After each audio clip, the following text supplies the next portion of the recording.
Before we get started in Joshua chapter 6, verse 1, we need a little backstory, okay? We need a little backstory of what has happened so far. Now, the Israelites are led by a character named Joshua. Joshua, if you did not know, is the Hebrew word of the Greek word Jesus. Interesting.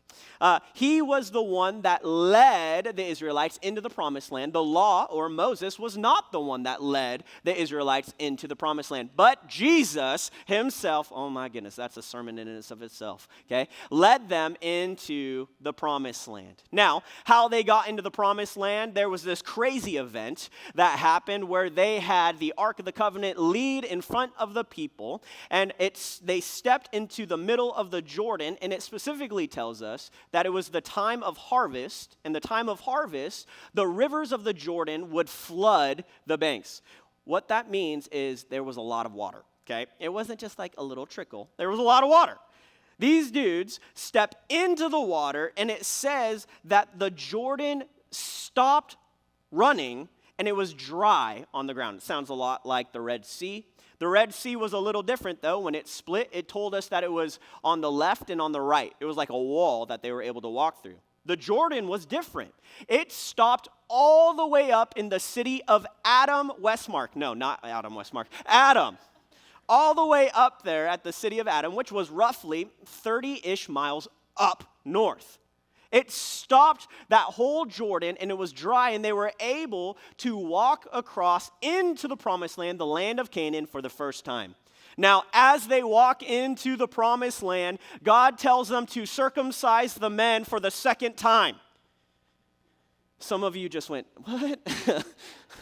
That sounds painful. Now, what was happening is when they were first in the wilderness, they circumcised the men, and it was to be a reminder to them that they were to be set apart from the world. They were to be God's chosen people. It was a decree that God made to them as a reminder of that they were the Lord's. And then all of you scratched your head because you know, how do you do that 2 times? Okay, what happened, obviously, during the 40 years in the wilderness, the old guard died out.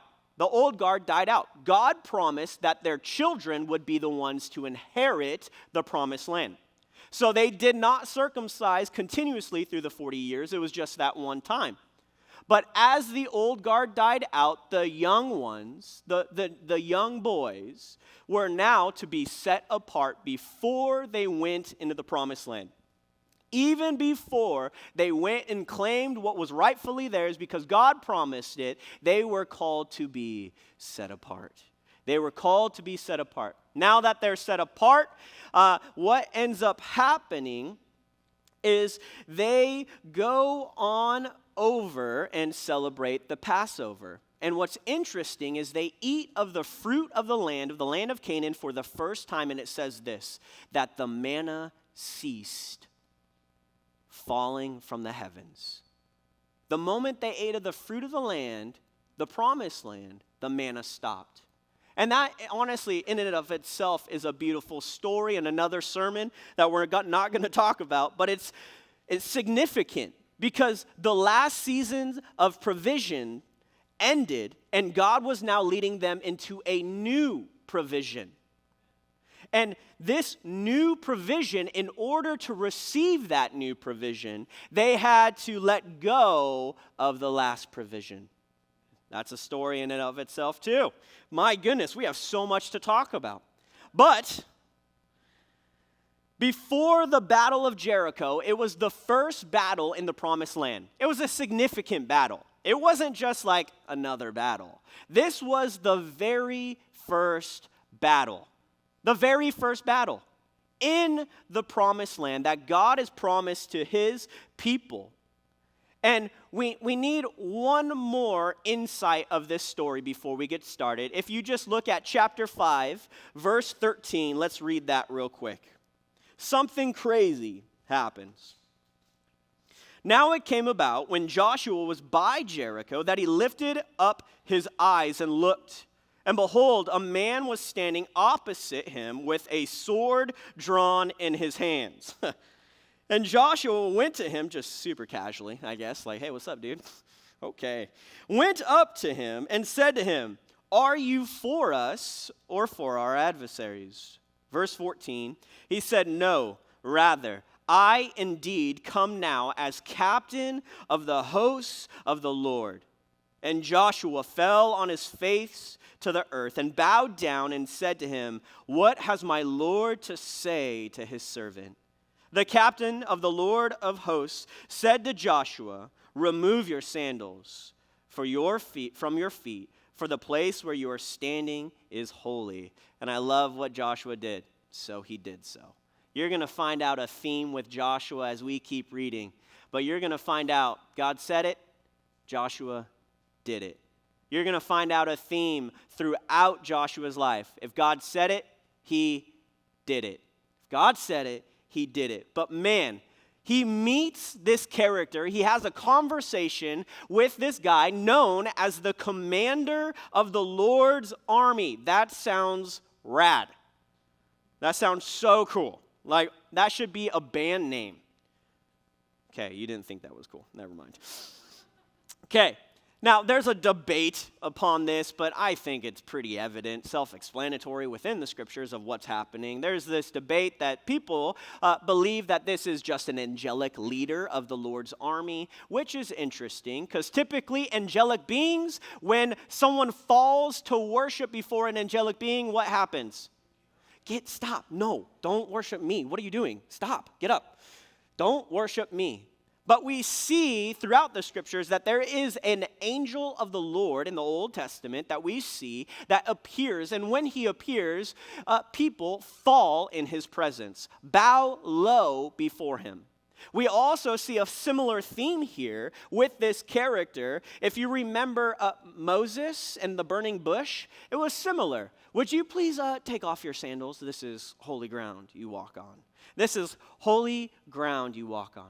We see Joshua bowing before this angel, the commander of the Lord's armies, and this gives us a glimpse that this is not just any angel, but this, as we see, is actually a Christophany, or Jesus, appearing before he was even born in the New Testament. He appeared to Joshua, and it's so very important that even before the battle starts, what do you see Joshua doing? You see Joshua worshiping the Lord. And I think so oftentimes we are found in a battle, but we were not prepared for the battle we're in because we were not found worshiping the Lord before the battle. And guys, I want you to understand something with me, that you are going to face a battle in your life, whether you like it or not. You need to get a glimpse of this. This isn't just a yay, happy place. Let's be real. The earth has problems. The earth has been infected with sin, a disease that desires to corrupt you and to tear you apart. You have an enemy that is roaring like a lion, seeking whom he devours. You are in a battle. And with that, why wouldn't we want to be found in a place where we are able to worship this God, Jesus Christ, before the battle? And that is key to this story. The reason it is key is worship is an abandonment of self before the Lord to do his will. To do his will. And just look at Joshua. He positioned himself below the Lord's authority so that he could receive the plan of the Lord. He positioned himself below the Lord's authority. And I want you to be encouraged today. When we position ourselves in lowly places, when we position ourselves under authority of the Lord, you need to know that is a place of power. That is not a place of destruction. That is a place where you now have a plan, a purpose, a calling, a joy, a peace. is under the authority of the Lord. He was found worshiping before the battle. And to have the right battle plan, we need to have the right commander. To have the right battle plan, we need to have the right commander. But so oftentimes, I see us positioned under another's authority. Maybe a pastor's authority. Maybe a spouse's authority. Maybe someone that you look up to. Or maybe it's not anyone you look up to, but you've allowed them to have influence in your life. And what ends up happening is you are now taking the battle strategy, the plan of man and not of the Lord. And you already know the plan of the Lord seems quite ridiculous. We're going to read about it in Jericho. It was a very strange parade indeed. It didn't make sense. But let's get going in chapter 6, verse 1. Let's read about Jericho, shall we? Now Jericho was tightly shut because of the sons of Israel. No one went out and no one came in. Remember that. The Lord said to Joshua, "See, I have given Jericho into your hand, with its king and the valiant warriors. You shall march around the city, all the men of war, circling the city once. You shall do so for 6 days. Also 7 priests shall carry 7 trumpets of ram's horns before the ark, when on the 7th day you shall march around the city 7 times. And the priests shall blow the trumpets. Doo-doo-doo-doo. It shall be that when they make a long blast," I guess it wasn't a doo-doo-doo-doo, it was more like a woo, "with the ram's horn, and when you hear the sound of the trumpet, all the people shall shout with a great shout." Come on now, shout.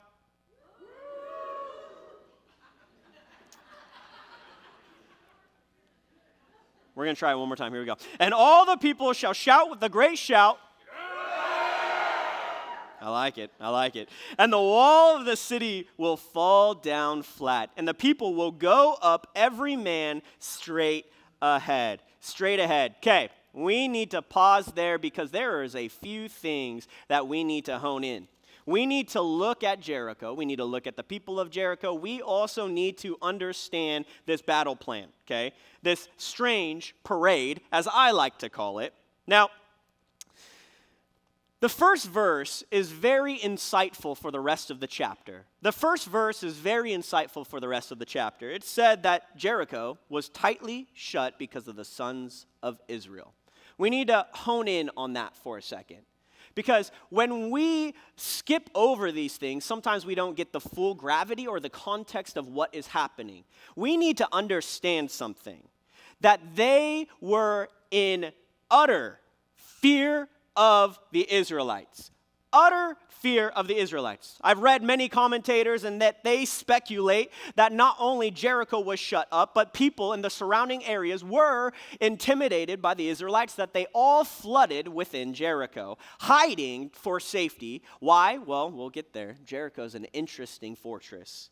But I want you to get this. In Joshua 5:1 it says, "Now it came about when all the kings of the Amorites who were beyond the Jordan to the west," so the promised land, "and all the kings of the Canaanites who were by the sea, heard how the Lord had dried up the waters of the Jordan before the sons of Israel until they had crossed, that their hearts melted.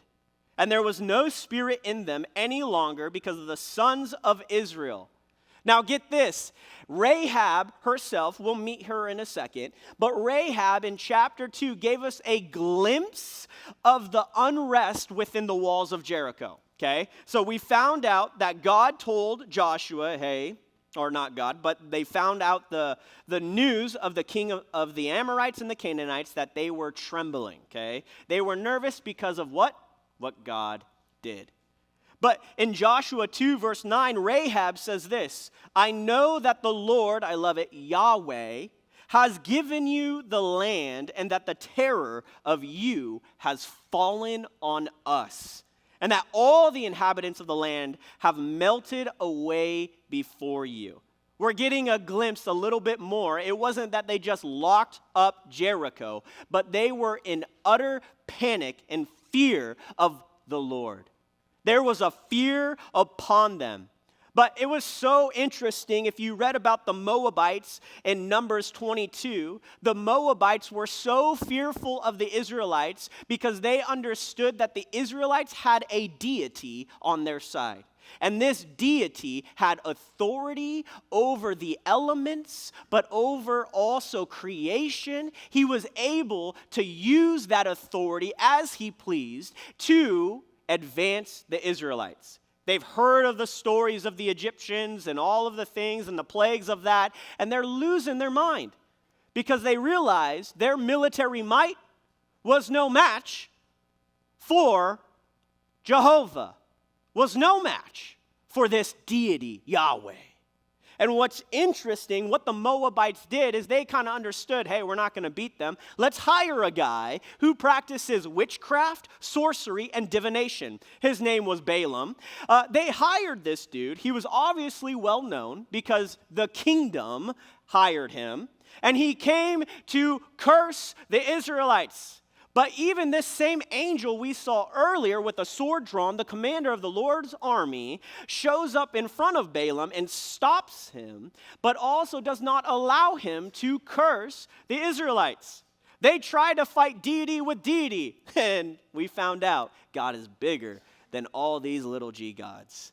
That God has the authority even over the principalities of darkness. Dude, that pumps me up. I'm just saying. That is cool. We also get this, that God himself promised the Israelites, promised them that he would cause a fear within the people.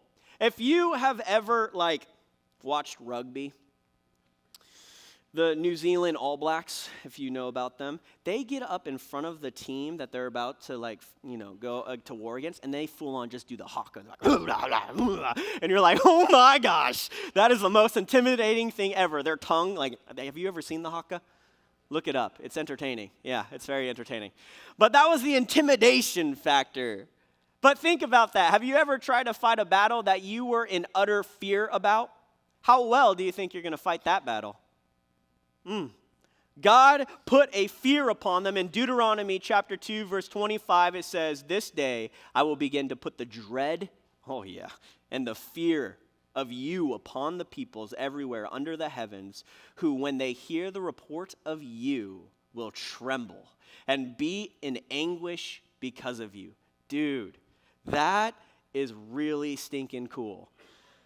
That if we are walking with the Lord, that the enemy is fearful of us, that we cause them to tremble, to squirm, because we have an authority that is bigger than all these little g gods. Whatever this world has to say, we have authority that is supreme ruler, the King of Kings, the Lord of Lords, the one who is able to speak to the sea and cause it to cease. He's able to see the unrest and calamity within you and cause peace to be present. We have a God, guys, that has that authority. It's so interesting to me, just talking to atheists or agnostics of how they think and process this world, but it's interesting to me. If you just look into the skies and see the stars and how there is order with all of them, but then you hone in on earth, we find out on earth, this precise location, that we are given a space to live that is precisely exact away from the sun so we don't burn or freeze, but it also has an axis that spins so that we don't have summer all day and all year long, but we have different seasons. If you go even further into that, you can look at all the planets and how they rotate around the earth, and you will find out that all of these planets also create a shield of sorts for the earth from meteorites and solar winds and flares and all these things, that we are protected. Get even further out of there, and you look at the atmosphere of the earth. It is ridiculous how the atmosphere of the earth is a sort of shield as well, so that we can breathe. But get this, the trees have exactly what we need, and we have exactly what the trees need. When you look at the immense detail of our body and how we are made up, and you look at the DNA code of a man and how they are made, it is literally a code. If you know how codes work, a code takes a person who has made the code. The code is made to communicate and to be received by a decoder. If you think about words and how we speak, I am the one who wants to communicate a code, language, to you, the decoder, to decipher what I am saying. If you look at the evidence all around us, you understand something, that there has to be an uncaused cause. What that means is if you hit dominoes, the dominoes will hit another domino and another domino and another domino and another domino and so on. But in order for that domino to be affected, there had to be a mover. And if we just look at this with our mind, we can see that there is evidence of a deity that has put things in order, and they are still in order to this day. Why? Because he did not just remove himself from the order, but he has also intervened within this order and has brought things together. And I want you to know this, the world looks bad right now, but it's still under order. It's still under order. And guys, I want you to know this, you have that God on your side, and causes the demons to shudder. Now, with this, verse 2, we see, I love this statement. God says, I have given Jericho. Pause. He didn't say, I will give Jericho.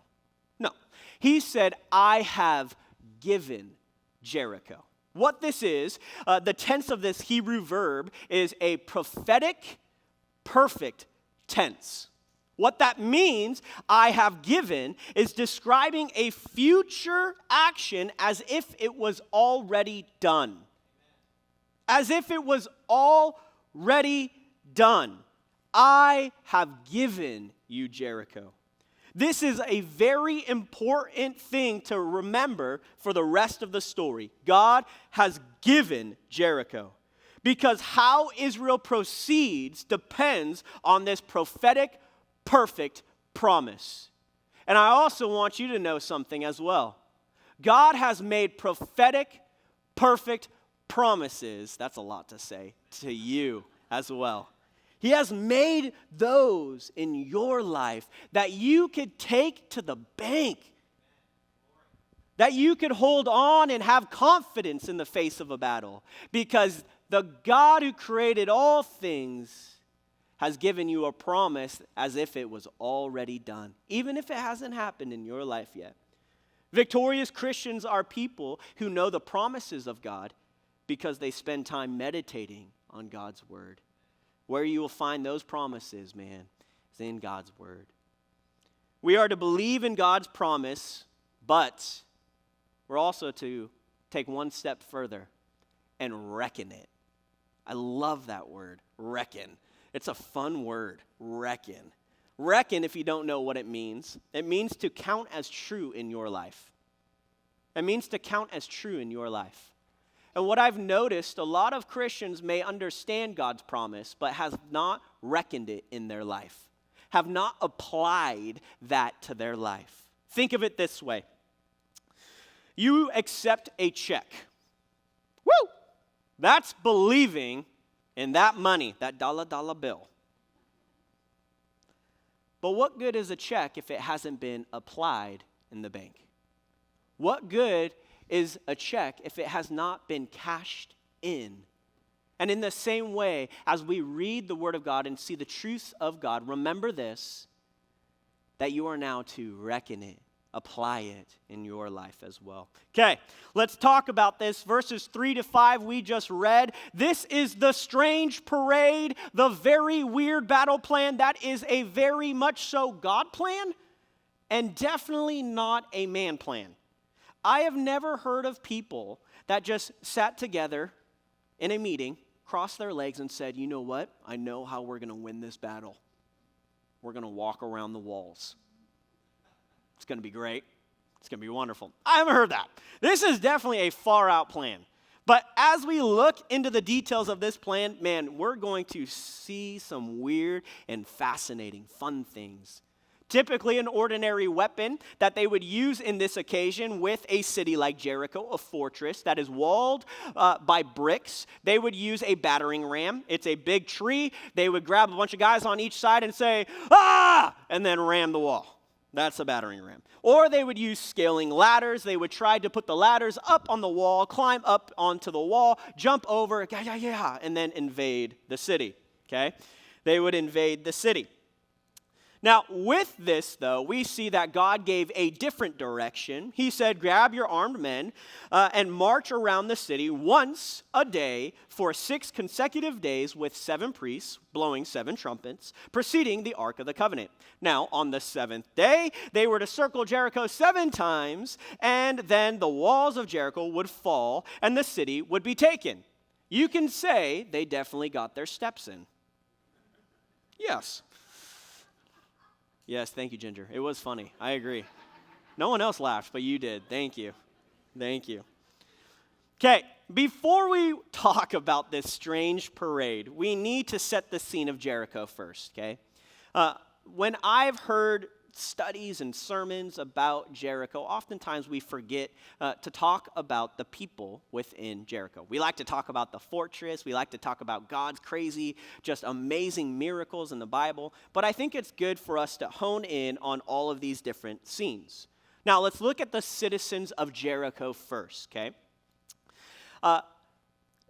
I've, watched VeggieTales, and I've heard, different studies and sermons and how when, the Israelites walked around Jericho, they were laughing and you're so dumb. Look at you walking around. I don't see that anywhere in the Bible. The only thing that I see in the Bible is that they were terrified. So I don't think they were laughing. I think there was a serious threat within the walls of Jericho. So much so that Jericho over-prepared. How I know this is we see that they had a spring, don't know if you knew this, but in the west bank of Jericho named, let's see if I can do this, Ian Es Sultan, or Elijah's Spring. This spring was able to bring them water for a long period of time. It continued to bring water to them. So they had necessary resources to bunker down. But not only that, we found out in Joshua chapter 3, verse 15, when the Israelites crossed the Jordan River, that it was the time of harvest. What that tells us, that there was also an abundance of food within Jericho in the time of harvest. There are some scholars that legit believe that they could have bunkered down for a couple years without leaving based upon the abundance of food and the plenty of water. They were to fight this battle like turtles. They would hide in a protective fortress, waiting out until the Israelites got tired of trying to fight. So that is how these Israelites were to fight this battle. Terrified, scared, but to bunker down, okay? Now, this is important to note because the typical battle plans of the time when facing a place like Jericho was either by assault or surrounding the city and starving the people within. But we find out surrounding the city to starve them won't be very effective if they're able to bunker down. Invaders also were known to weaken the stone walls with fire, okay? They would torch that bad boy and weaken those stone walls, or they would try to tunnel underneath the walls to get to the other side. We'll talk about why that wouldn't work with Jericho here soon. Or they would try to, unearth a bunch. They would get a big old tractor with a big old dump truck thingy on it. I don't know what they're called. Okay. They would dig up dirt, dump it right in front of the wall, and build kind of like a ramp to go up the walls. We'll find out why that would be a process as well, too, here soon. Each one of these methods of assault took weeks, sometimes even months, and the attacking forces would be heavily hit. There would be a lot of losses. Why? Because there's literally dudes up on top of the wall, arrows, dumping things on their head, big old rocks. It hurts, okay? So they would definitely be hit. Now, the second thing we need to look at, Dougie, would you show that first picture for me? Is how the fortress of Jericho looked.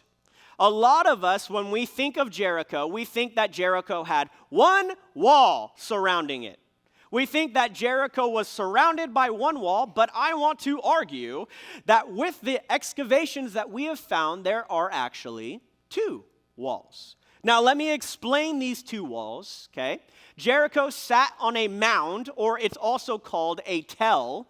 A mound was a little hillside, okay? Now, this mound had a retaining wall that was 12 to 15 feet tall. The retaining wall sat at the very bottom. It was a stone wall. As you could see on the picture, the lower wall at the bottom is that stone wall. Now, on top of that retaining wall was another wall. This wall was a mud brick wall. It was 6 feet thick and 20 to 26 feet tall. Yeah, it's pretty tall, okay? Now, roughly 15 to 20 feet up the embankment was another wall. This other wall was also a mud brick wall, and it was about 46 feet above ground level where the retaining wall was, so 46 feet up from there. It was not only surrounded by a wall, but if you were to dig under, you would also have to dig way up for quite some time. It was a hard task to do. This retaining wall also was found to sink deep within to hold the mound from falling at any place. They were heavily fortified. It wasn't just a little wall. This was a wall that loomed over them. If you remember when they sent the 12 spies, they came back and said that the land was heavily fortified. It wasn't just sort of fortified. This thing was impenetrable. It was hard to get through. Even if they tried to fight, this wasn't an easy task. If you didn't know, Jericho is roughly 8 to 9 acres. It's not really that big. It was 8 to 9 acres. Dougie, can you show that second picture for me? Also, what we don't know oftentimes is Jericho actually had two cities. It had the upper city and it had the lower city. As you can see, within the top part is the upper city protected by that second wall, but on the underside is the second city. We'll hone in on this when we get there, but the second city is where Rahab would have lived. Rahab would have lived. Okay. Now that we got the groundwork of the people within Jericho and the fortress of Jericho, we need to talk about this battle plan, because this battle plan is going to be fun. Are you ready? Okay. Are you ready? Okay, cool. Right on. I'm a little different than Daniel. When you don't talk to me, I get nervous, okay, and scared. Just talk to me. It's fine. We're doing good. Now, obviously, this battle plan wanted to hone in on the number 7. Did you notice that? Like how many 7s there were? There were 7 priests. There were 7 horns. There were 7 days marching. There was 7 times around Jericho. Now, we need to hone in on this, and we need to search scriptures to look at what the 7 means, because we see it often throughout the scriptures, this number 7. And 7, biblically speaking, represents completeness or perfection.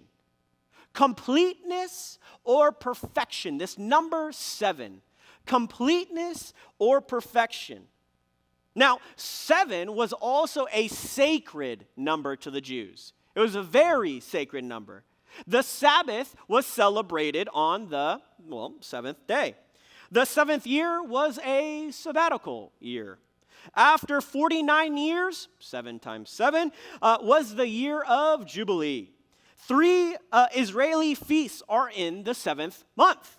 You have the Feast of Trumpets, the Day of Atonement, and the Feast of Tabernacles. 7 all over the place.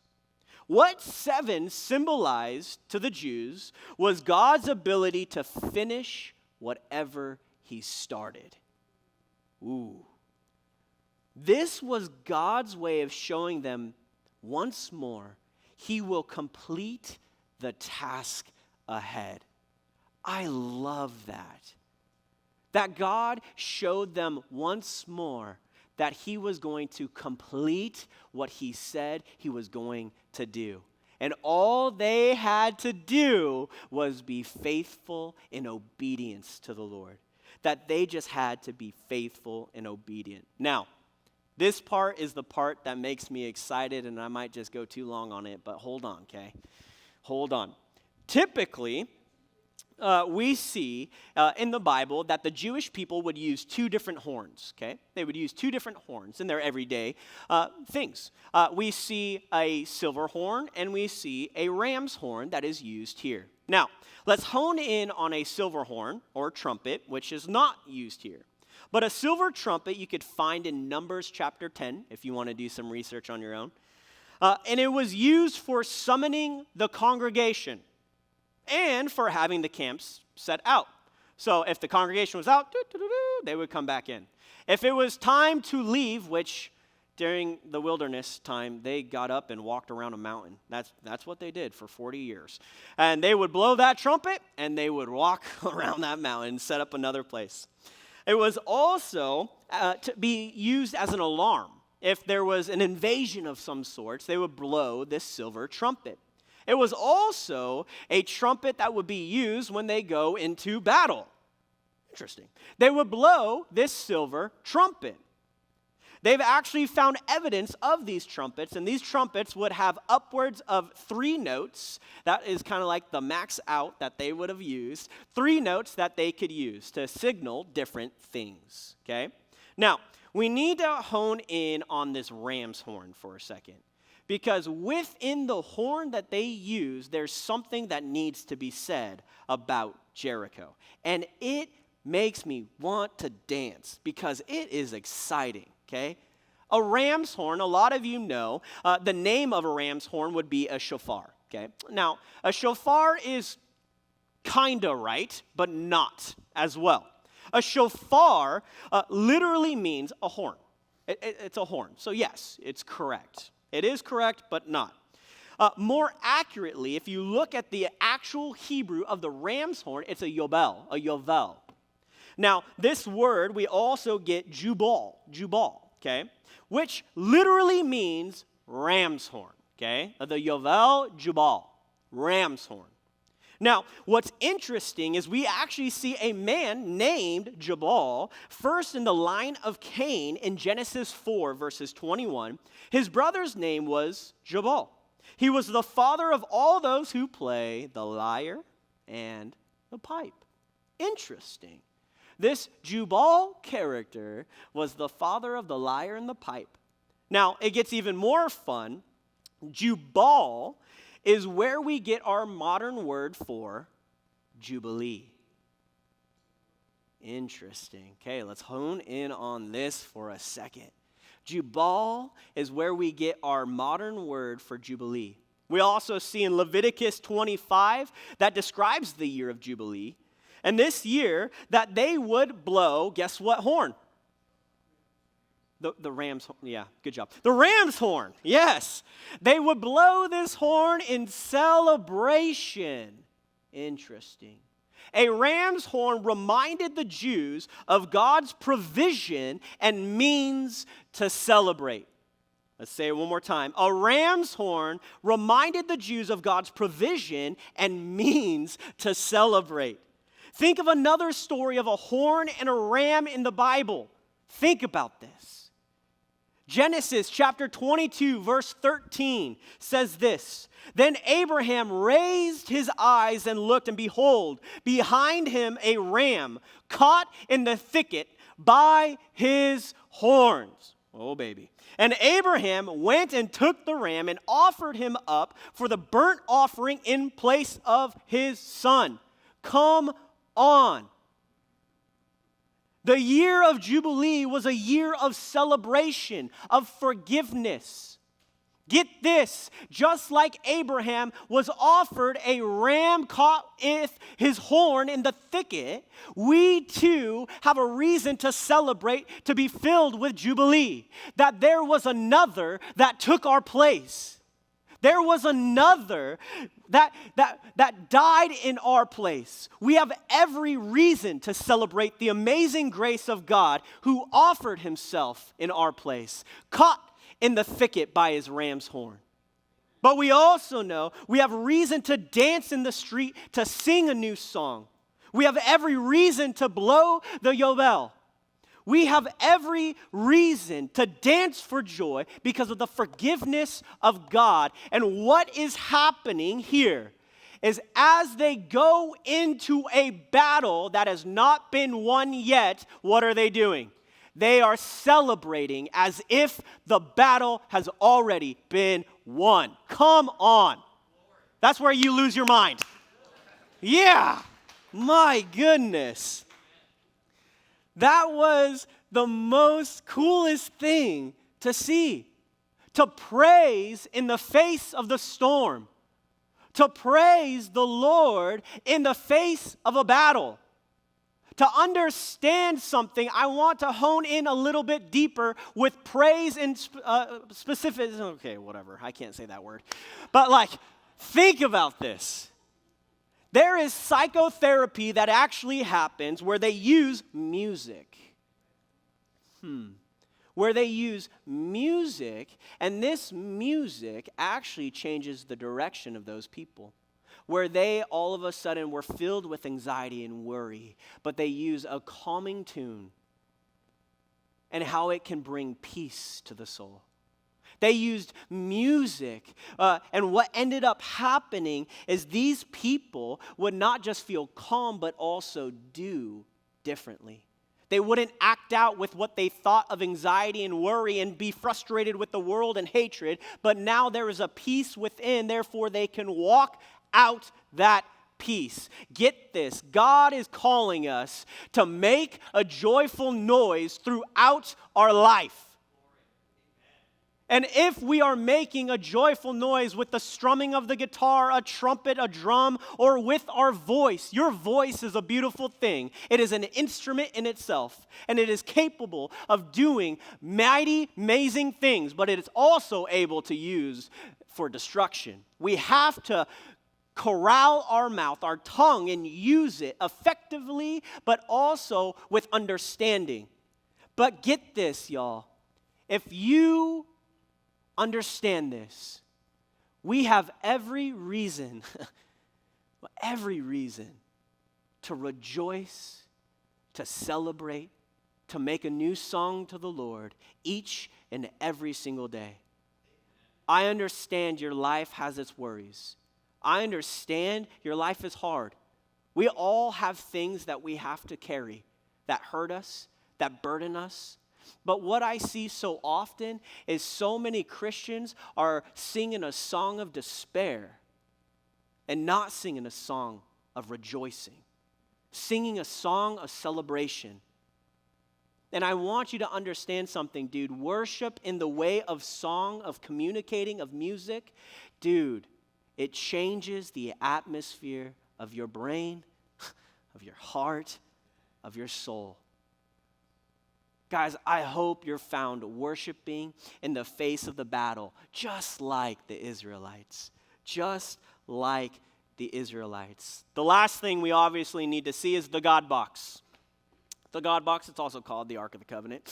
The God box, what this represented is that God was with them. Where? Well, in the battle. We talked about this when we looked at Judges with Gideon. If you remembered, Gideon didn't have a courageous spirit. He was like, I'm the least of all. But then God's like, no, you're a valiant and mighty warrior. The only reason he was a valiant or mighty warrior is because of who was with him. And in the same way, y'all, you too are a mighty, valiant warrior, not because of how strong you are, not because of how smart you are, not because of your race, your nationality, not because of how much money you make, not because of the clothes you wear, I want you to understand you are a mighty, valiant warrior, saved by amazing grace because of the God that is with you. If you remember, we have a God that causes the enemy to tremble. Let's look at verse 6 and keep on going. Guys, we only have 5 more hours. You're doing great. Doing great. Here we go. Now we're going to see Joshua's response to this battle plan. So Joshua, the son of Nun, called the priests and said to them, "Take up the ark of the covenant, and let 7 priests carry 7 trumpets of ram's horn before the ark of the Lord." Then he said to the people, "Go forward and march around the city, and let the armed men go on before the ark of the Lord." Verse 8. And it was so that when Joshua had spoken to the people, and the 7 priests carrying the 7 trumpets of ram's horn before the Lord went forward and blew the trumpets, and the ark of the covenant of the Lord followed them.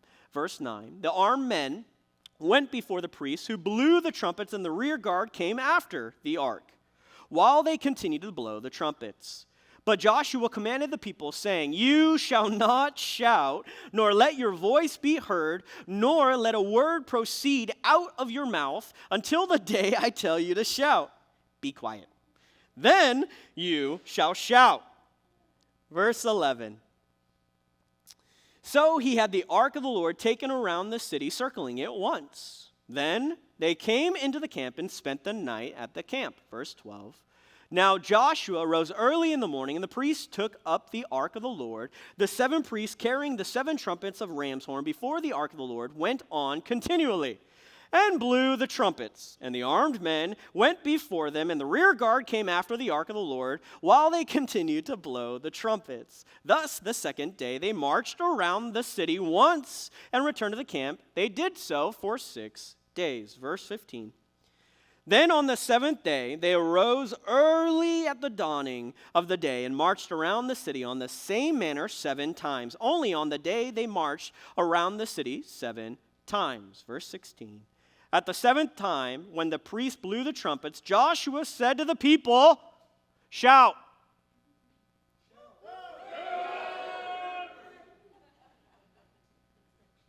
Cool. For the Lord has given you the city. Okay, come on. We need to talk about this. I don't know if you're like me, but when I read this, the entire time I was like, this is the most ridiculous, weirdest thing ever. I love the battle strategy. There's the armed men in front, okay? There is the priest blowing 7 trumpets. There's the Ark of the Covenant behind the priest, and then there's the rear guard, the armed men in the backside, okay? As they are to go around the city, Joshua says, "Hey, shh, don't talk until I say shout. Shh." Typically, when an army would come into a battle, there's usually a battle cry that would take place, and then you would hear the men be intimidating, march in there, and there's a lot of noise that happens in war. If you've been in war, you know about that. With all the guns, they didn't have guns back then, but the guns, they would have swords and all of these different material that is clanging, their armor. It's really loud, okay? But God tells Joshua to tell the people, and he obeyed. Joshua literally obeyed and said, "Do not speak. Do not speak the entire time. Be quiet."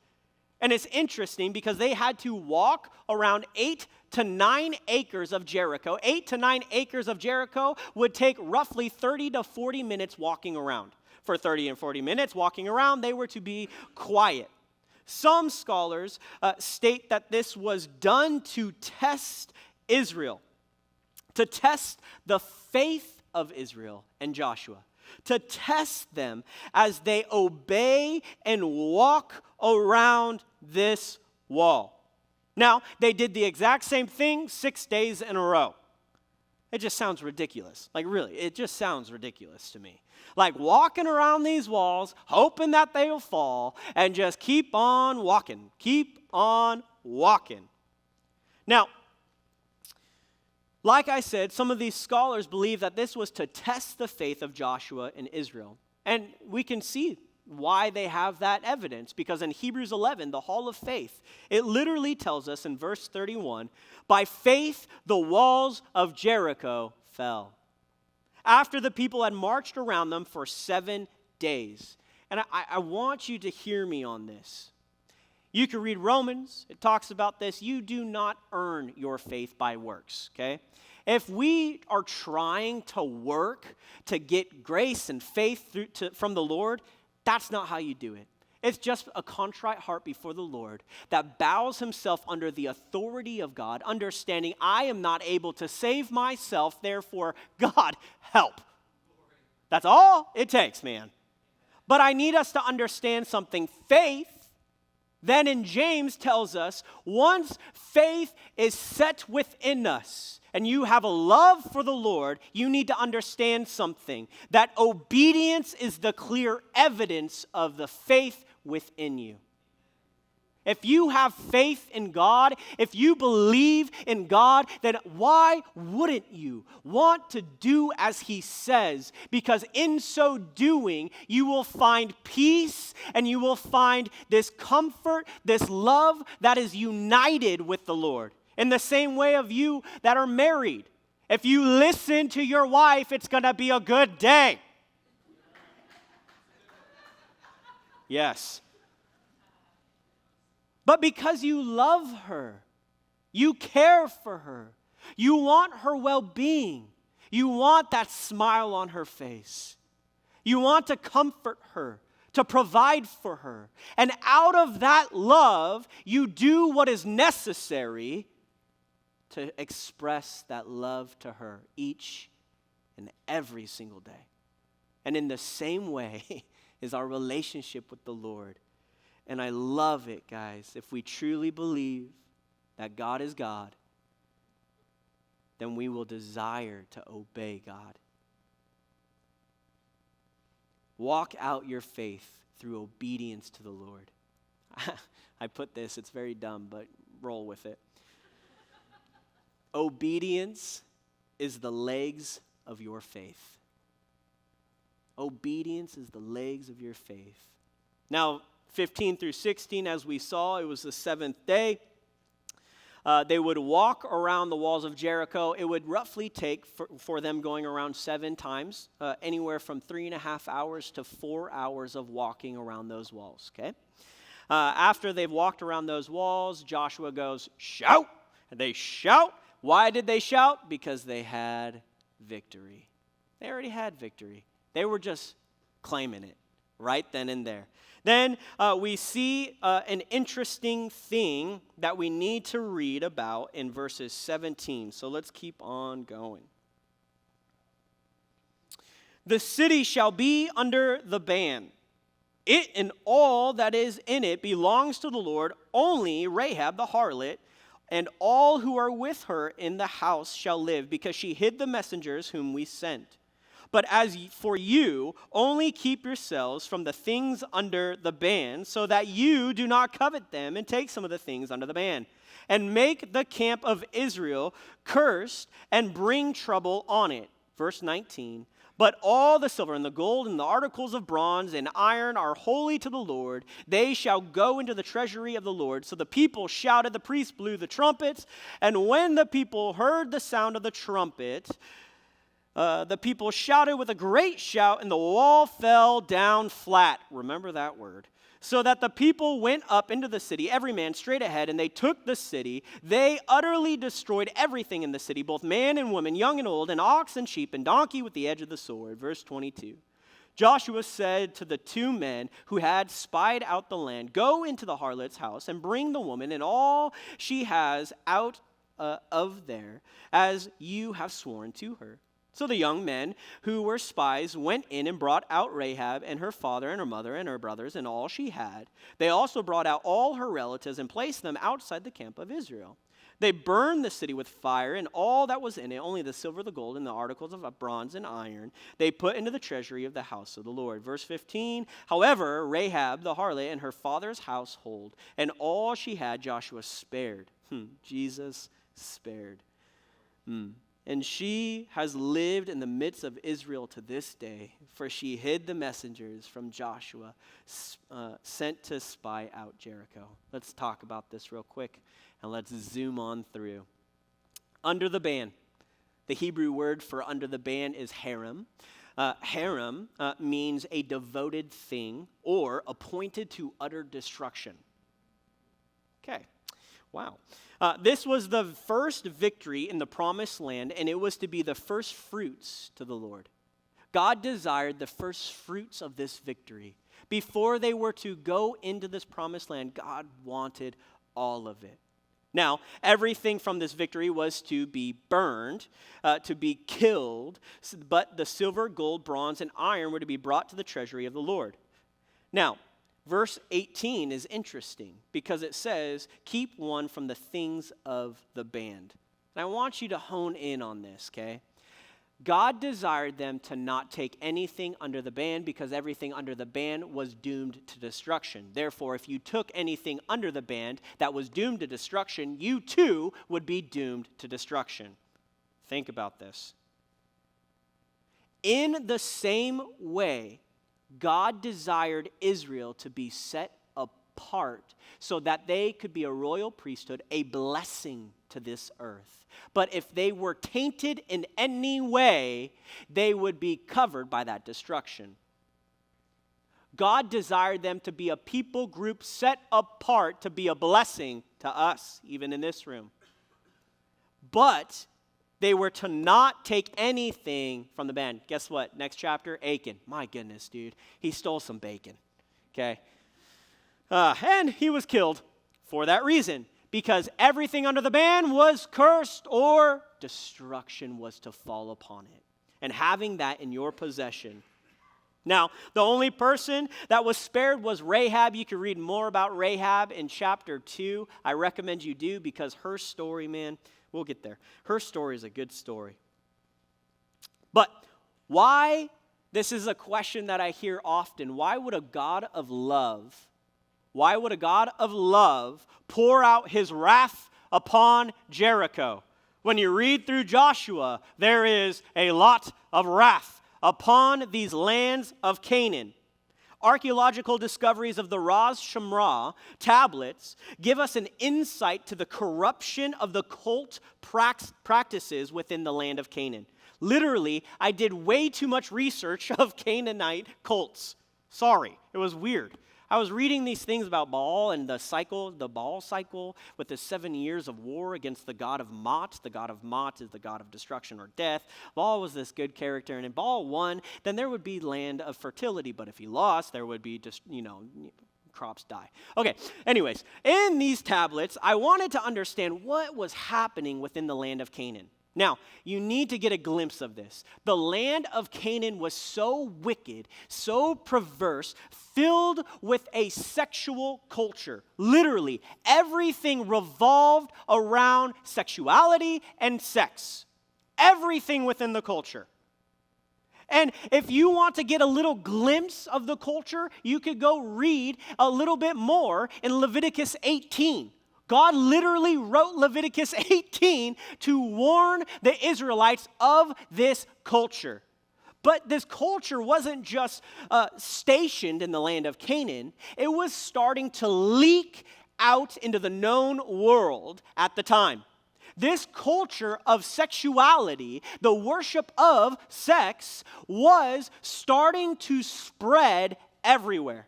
So much so that we find out that the book of Judges wouldn't have had to be written if God listened, or the Israelites listened to God in Joshua. If they wiped out everything, they wouldn't have needed judges to save them from the perversity of the Canaanites. But it reminds me a little bit about our culture today and how our culture today is literally worshiping sexuality and sex everywhere. So much so that it's easy to obtain just by the fingertips that you use to get on your phone or computer or the TV. Sex is everywhere. It literally, advertising companies hone in on this because they understand sex sells. And what is happening is the enemy is trying to get us confused about our sexuality. In so doing, get us confused as to who we are and how we were made. We were made with a purpose, y'all. Just like a Tesla. I've already said this, but if a Tesla rolls up to a gas station and you try to put diesel in it, it's not going to work. And in the same way, our bodies, this sexuality that God has given us is for a divine reason. We need to understand something. Sex in the way it's supposed to be done in a marriage bed between a man and a woman, this is what happens. The two become one. What I mean by that, they literally produce one being. To multiply as God called us to do. To be fruitful. To multiply. So that my kingdom will reign through you here on earth. You are a holy priesthood, set apart. And we need to understand something. There are things in this world that are under the ban. We are not to touch. We are not to entertain. We are not to just go into those places, those spaces. Because in those things there is destruction to come. Church, please understand something. A life devoted to the Lord is an obedient life that desires to do as He says, because we live under a law, but not a law that takes freedom, but a law of liberty that gives freedom. And this law, the freedom that we've been given, we can rejoice. We don't have to be burdened by destruction, by guilt, by pain, because we live a new way of living. And that living is by the word of God and the spirit of truth within us. We are set apart, church. We are set apart. Genesis 12:3 says, and in you, all the families of the earth will be blessed through Israel. Now, I'm going to sum it up real quick, y'all. We're almost there. Verses 20 through 21, there's a lot of suggestions as to how this happens. A lot of people, when they read the Bible and there's miracles that happen, people scratch their head and try to explain the miracle, which I get. That's natural. That's what we want to do. A lot of people see that this wall fell and they'll say an earthquake. Earthquake did it. Sure, it's possible. Yeah.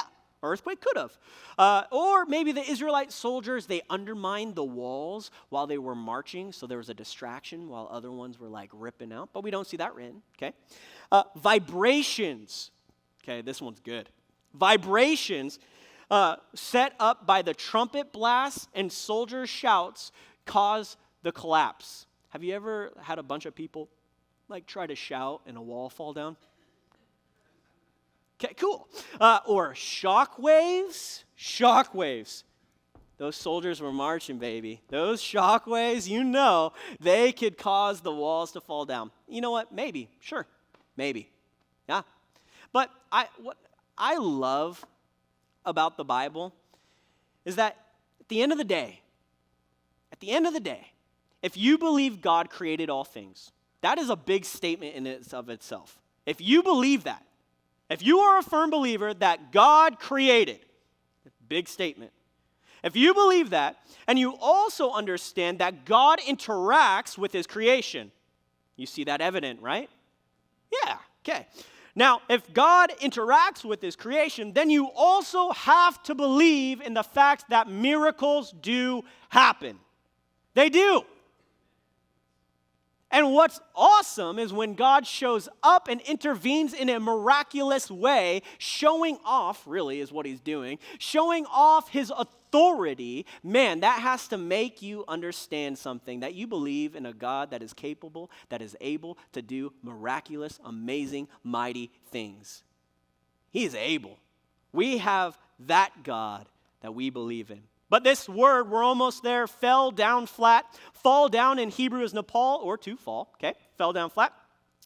This Hebrew word of flat is tahat, the under part or underneath, the beneath. It fell down, but it also fell down beneath, okay? It fell down beneath.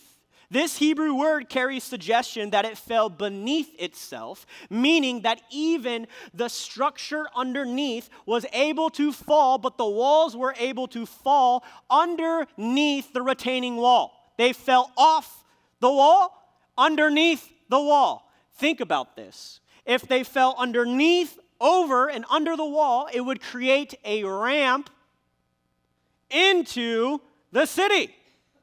It would create a ramp into the city. There is actual evidence of this. Kathleen Kenyon led an excavation team in the 1950s and documents this very thing. She says, fallen red bricks piling nearly to the top of the revetment, which is the retaining wall. These probably came from the wall on the summit of the bank. Interesting. The brick wall above the revetment, meaning it fell. Nice. Cool. The walls fell down, allowing the Israelites to be able to invade into the city. That is so cool. Okay, they invade into the city, and we get the story of Rahab. Please go read about her. Go read about Rahab and the faith that she had, because Rahab is a story of amazing grace. Rahab and her story makes me just smile. But let's end on this. A German excavation in 1907 and 1909 found that the north stretch of the lower city wall did not fall as everywhere else. Interesting. An excavation team around 1907 and 1909 found something on the north side. The north wall, there was an area that did not fall. A portion of that mud brick wall was still standing to the height of over 8 feet tall. Interesting. What is more, there were houses built against the wall in that area. It is quite possible that this is where Rahab's house was. We find out that Rahab in the story in chapter 2 of Joshua, she put out a red cord. This red cord was her house, where she was. We see that all the walls fall except the area where Rahab was. Her walls stayed strong as a protection from the coming wrath of God. A scarlet cord in the window of her house was what protected her from the coming wrath. As you read about her story in Joshua chapter 2, what you will learn from that story is God's unwavering grace and how even the furthest off can be brought close to the Lord. Rahab was a harlot. How she earned her money was in not good ways. But even her, she was brought into the family of God. The most important quality of Rahab was her faith in God. As you find out, Rahab said something so profound in chapter 2, verses 11. For the Lord God, He is God in heaven and above and on earth beneath. She believed in God, Yahweh. And that belief saved her, but not only her, her whole family. Her whole family. She believed in that God so much that she even had the guts to ask, will you spare me? She believed in that God so much that she was able to ask, will you save me? My question to you today, do you have the guts to ask, God, would you spare me? God, would you save me? God, I believe in you. I believe that your Son came to this earth. There's evidence of it. There's more writing about this character named Jesus. If you go and read other than the Bible, read other things, what you will find out? Jesus is everywhere. His miracles are written about everywhere. Do you believe in Abraham Lincoln? Why? Because there's writings and evidence that he lived. Guess what? There is evidence of Jesus. All you need to do is search for yourself.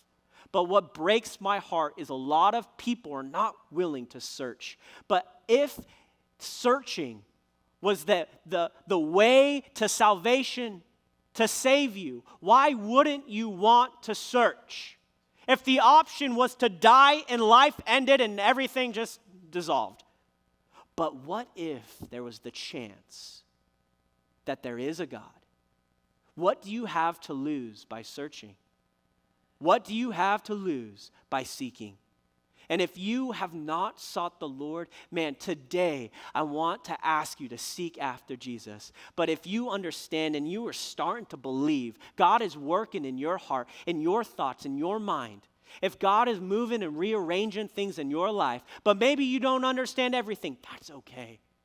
All Rahab understood was the land was promised to the Israelites and that there was and is and forevermore a God.